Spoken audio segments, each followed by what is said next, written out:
আমি স্নান করে এসে রেডি হয়ে আরে নিচ্ছি। আরে কোথাও যাওয়ার জন্য না, স্নান করে এসে সিঁদুরটা পরে নিলাম। আর এদিকে মা চা বানিয়েছে, তাও আবার লাল চা। সত্যি কথা বলতে আমার আবার লাল চা খেতে ভালো লাগে না, কিন্তু কি করা যাবে বলো, যখন যেটা হয় তখন কিন্তু সেটাই খেতে হয়, তাই না?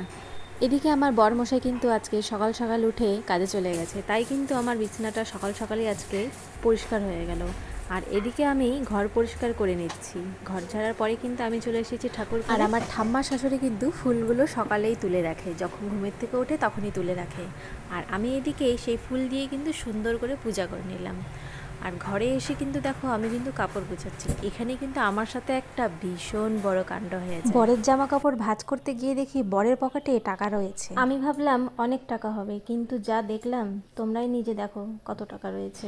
মাত্র 5 টাকা গাইজ, এই 5 টাকা দিয়ে কি হবে তোমরাই বলো। আমার বর কিন্তু পকেটে টাকা রেখে এইভাবে কখনোই কিন্তু ভুলে যায় না, এই প্রথমবারের। কিন্তু তাও আমার ভাগ্য দেখো, মাত্র 5 টাকা পেলাম। যাই হোক, বরের কটা জামা কাপড় ছিল সেটা ধুয়ে কিন্তু আমি ভাত খেতে চলে এসেছি। আর রান্না কিন্তু আমি আগেই করে রেখেছিলাম, কিন্তু সেটা তোমাদের দেখাতে পারি। সকালে করে কিন্তু আমরা সেদ্ধ ভাত। চলো আজকের জন্য তোমাদের কেমন লাগলো তোমরা কিন্তু কমেন্টে জানাবে।